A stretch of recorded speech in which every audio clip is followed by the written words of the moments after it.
So if you have an aging desktop PC, maybe 5, 6, 7 years old even, like this one here, you might be at a fork in the road deciding should you build a new one from scratch or should you spend some money on it and upgrade it? Well, there are pros and cons to either of those paths, but today we're going to be exploring the latter and seeing what the best way to go about upgrading this system is, in hopes of transforming it into a relatively decent gaming PC. I mean, it's really easy to throw a bunch of money at a system like this in hopes of making it faster, but if you don't know exactly which areas could use the most improvement, then you could be wasting your money at the same time. So hopefully I'll be showing you guys how to get the most bang for your buck when upgrading an old desktop like this. Speaking of which, this is the Dell Vostro 470 pre-built desktop. I bought this recently on Craigslist for 150 bucks. This was the same rig that was featured in my GTX 1650 video. Go ahead and check that out if you haven't yet. But this is actually a pretty solid build, especially for the price I paid for it. We have a Core i5-3450. That's a quad-core CPU, 4 logical cores, turbos up to 3.5 gigahertz. Of course, it's a little bit older,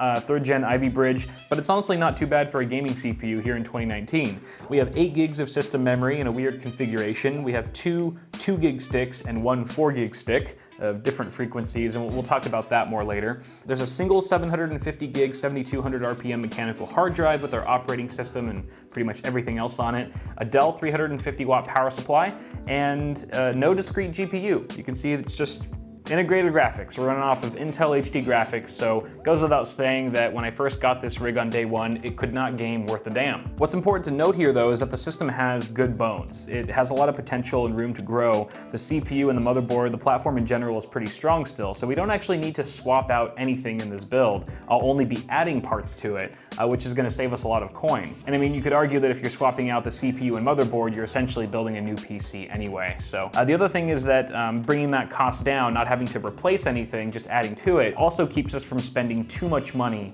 on this really old system. I mean, we want to bring it up to speed and all, but you don't want to dump more money into it than it's really worth. With that said, the first thing I upgraded was the graphics. Now, if you're trying to upgrade an old system like this and you don't care about gaming, then you can probably skip the video card upgrade altogether, because that's really the main benefit that it's offering. But if you are trying to do some gaming with your old dilapidated machine, then dropping in a discrete GPU is probably one of the most sensible things you can do for the system. But there's a couple things that we have to bear in mind before we decide to throw in any old GPU, because not any old graphics card is going to work. For starters, the computer case needs to be able to fit the actual card physically. So the first thing I looked for was PCI slots, at least 2 of them on the back of the case, because we have a 2-slot design card. And then I did a quick test fit to see if we had enough clearance for the length of the card, as that's usually the dimension that runs into the most problems interference-wise. Fortunately, our card fit no problem, so the next thing on our checklist was the motherboard and whether or not it had a PCI Express slot. At least for modern day GPUs, you're going to need a PCI Express slot. Whether it's Gen 2 or Gen 3 shouldn't matter too much. Fortunately, our H77 Express board does have a PCI Express slot. The last thing you ought to check for video card support is the wattage of your power supply to make sure that it actually has enough watts to drive the card. If you're not sure, you can look up the minimum required power supply on the manufacturer's website. And also that it has the physical connections or plugs in order to drive the card. So our card, our RX 570, has a single 6-pin PCIe connector, and fortunately we have exactly one free PCI Express connector coming from our power supply. So we're pretty much good to go for our GPU. The particular brand of RX 570 is the Sapphire Pulse ITX, and I picked it obviously over the GTX 1650 because A, it's about 10% faster on average, and B, it's much cheaper. In fact, it's a lot cheaper if you're okay with going secondhand, because the RX 570 has been out for a lot longer than the recently launched GTX 1650, which means it's really easy to hunt one of these down for a good price in the secondhand market. I actually got mine on eBay for $85. So that was just a buy it now price. I didn't have to bid for it or anything. That's almost half the price of a GTX 1650 brand new. So I was pretty happy about that. The next thing I upgraded in the system was memory. We have 8 gigs, like I mentioned, which is fine for a super budget entry-level machine. But if you want to do any kind of multitasking, or if you just want a little bit more breathing room, having more than 8 gigs is certainly helpful here in 2019. Upgrading the memory makes a lot of sense here because there's such a broad range of benefits that go far beyond gaming. Pretty much everything you do with a computer, you know, running tasks and stuff, eats up a certain amount of RAM. So whether you're gaming or not, having additional system resources in the form of memory is going to benefit the system overall. Now, just like the video card, you have to go through a kind of compatibility checklist as well. So the first thing is, does it have an empty DIMM slot for you to populate, and is it the right type? The memory on this motherboard, or that's supported by this board, is DDR3, and sure enough, we have one spare DDR3 DIMM slot open. Now, if you're replacing all of the memory modules with new sticks, then capacity is not too big of a concern. Just buy the amount of RAM that you need, and you should be good to go. But if we're adding to existing RAM modules like we are today, then you might wonder if you need to match the same capacity of the existing sticks. The short answer is no, you don't really have to. For example, in a weird configuration like this, where we have two 2 gig sticks and one 4 gig stick, I mean, for starters, they're already not matching and the system runs perfectly fine, but you could easily put an 8 gig stick in that 4th slot and everything should work without a hitch. What you should look at more closely than the capacity of the modules you're upgrading is the speed or the frequency. Because at the end of the day, your system is going to run all of your memory sticks at the speed of your slowest stick. So for example, our 4 gig stick here is rated at 1600 megahertz and our two 2 gig sticks are rated at 1333. What that means is the system's going to run all 3 of those sticks at the lower 1333 speed. So this is going to factor into your buying decision because you don't want to spend extra money on a faster stick when it might be running at a slower frequency anyway. So it's something to bear in mind, could save you some additional coin. And for our purposes, I purchased an 8 gig, what was it? A Timetech. I've never used this brand before. Hopefully it doesn't die on me. It's an 8 gig DDR3 module at 1333 that I picked up for 30 bucks. So relatively affordable. Again, going for dirt cheap upgrades here. So even though we're still gonna be running all of our sticks at that lower speed of 1333, we'll now have 16 gigs of usable memory, and that's gonna give us a lot more freedom with how we use our rig. The last upgraded part that I threw in the build was an SSD. And I'm sure a lot of you guys saw this coming because booting off of a spinning rust mechanical hard drive is painful. It's just painfully slow these days. I mean, booting is slow, load times are slow, everything just feels bogged down. And SSDs are super cheap right now, so it's hard to justify not adding one to a system like this. Plus, it's kind of like memory in the sense where it just speeds up your overall system. Essentially, your system just feels much faster all around. Now, SSDs today take on many different form factors, but if you're gonna be upgrading a system like this, I would highly suggest going with a 2.5-inch SATA-based SSD, because they're really cheap. That being said, you can find, you know, M.2 drives that are super cheap nowadays too, but there's a much higher chance of connector compatibility and form factor being supported with an older system if you're using a SATA drive. So we actually do have a free SATA port on our motherboard for the transfer of data, and we have at least one free SATA port coming off of our power supply for power. So that's pretty much it. It's a fairly slim checklist to see if an SSD is right for your old build. However, it's also worth checking if the chassis has mounting points for a 2.5-inch drive. If it doesn't, it's not necessarily a deal breaker because SSDs are so thin and relatively small, especially if you get some adhesive Velcro, you can pretty much stick it anywhere you want. And since SSDs don't have any moving parts, you don't have to worry about it being completely fixed to the chassis in case it moves around. It's not gonna get damaged or anything like that.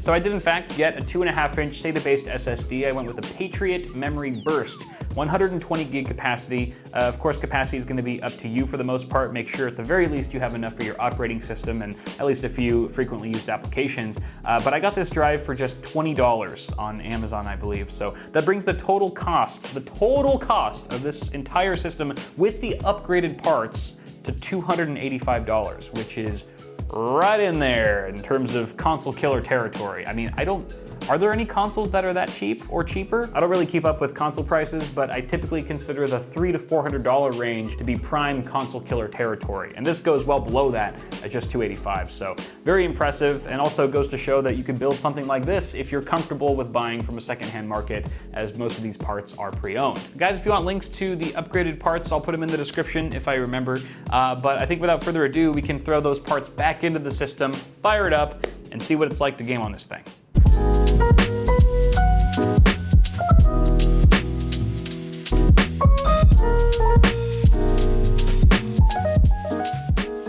All right, it's looking really good. The system's booting in like a third of the time that it took with the mechanical hard drive. It's super fast, and obviously the whole system feels a lot snappier. Programs just launch like that, and we're getting into games a lot quicker too. Everything's looking really good. We booted with 16 gigabytes of system memory, no problems there. So we have a bit more overhead now. I don't have RAM anxiety anymore. And of course, our RX 570 is doing a bang up job. It's pairing really nicely so far with our Core i5 Ivy Bridge quad core CPU. And I tested 4 games. So they were Doom and CSGO. Both of those were running at max settings, or ultra if we're talking about Doom. Resident Evil 2, the remake, that was tested at high to very high settings across the board. And then we had Shadow of the Tomb Raider, which I had to dump down to low settings because that is by far the most graphically intensive game on this list. It also means we were nearing console territory with the graphical fidelity in that particular title, whereas all of the other games looked extra crispy, which was really nice to see. All of the games saw well over 60 FPS on average. There were a couple exceptions. CSGO was more like 100 to 200 FPS because it's not super demanding. And in Shadow of the Tomb Raider, there was this one little area that just completely crushed the game. It was getting like 22 FPS at some point. It was very brief, but it did happen, and it wasn't pretty. The rest of the time, though, all the titles ran beautifully, including Shadow of the Tomb Raider. It was just kind of amazing that I was gaming on the 7-year-old Dell pre-built that had just been given a little bit of TLC and could not distinguish it from, say, a $500, $600, maybe even a $700 gaming PC. Doom was the biggest memory hog out of the 4. It ate up nearly 7 gigs of system memory, and that would have been an issue had we only had 8 gigs of RAM in here, but bump it up to 16 gave us peace of mind and additional headroom so that if we wanted to do some multitasking in the background, we could easily do so. Now, it probably goes without saying that our case for the Dell Vostro here is not one of very thoughtful airflow. There's only one exhaust fan at the rear. It's 80 millimeters, no other fans in the entire chassis, and the ventilation slots at the front here are extremely limited and sort of closed off. So I was actually happy to see that our temperatures for our CPU and GPU didn't suffer too badly. Our CPU was getting anywhere from the 50s, 60s, which is not too shabby, and our GPU hovered comfortably in the 50s and 60s, and then I think into the 70s for Shadow of the Tomb Raider. It was also nice to see virtually no CPU bottlenecking, especially because we're talking about an older CPU. It's an Intel Core Ivy Bridge processor, 3rd gen from years and years ago. And our RX 570 isn't a brand new card or anything. It's been out for a while, but it's certainly more recent and newer than our CPU. So it's nice to see the CPU keeping up just fine. Certainly a testament to the strong IPC of Intel Core processors, even in their early days. In fact, we stayed GPU bound more or less the entire time. As you can see from the clips here, our GPU utilization was at 100%, more or less, the majority of the time. But that's it. Ta-da! $285 console killer. What? Insane. What? Crazy value. Oh my God. Yeah, you know, it's not pretty. Okay, it kind of looks like my butthole. At the same time, this has to be the best bang for the buck system I've ever had the privilege of working on, at least in the top 2. Maybe top 3, top 2, at least top 2. You know, if you're gonna take a lesson away from this video, it would be that if you have an old, aging, dilapidated rig, maybe consider checking out the secondhand PC market before you take it to your local e-waste center. You never know what you could find. So, guys, I hope this video was somewhat interesting, maybe a little informative, and let me know what you think down in the comments below. Thanks for watching. Toss a like on it before you go. Get subscribed for more tech stuff coming at you really soon. Buy a friggin' shirt. Screw with confidence. Screw right now. Screw down to Chinatown. That's my best Lyle impersonation that I've ever done. It probably can't get much better than that. He will be very offended that I just did that. But I'll drop a merch link in the description, or you can just head to bitwit.tech if you're interested. Guys, thank you so much. Have a good one, and I'll see y'all in the next video.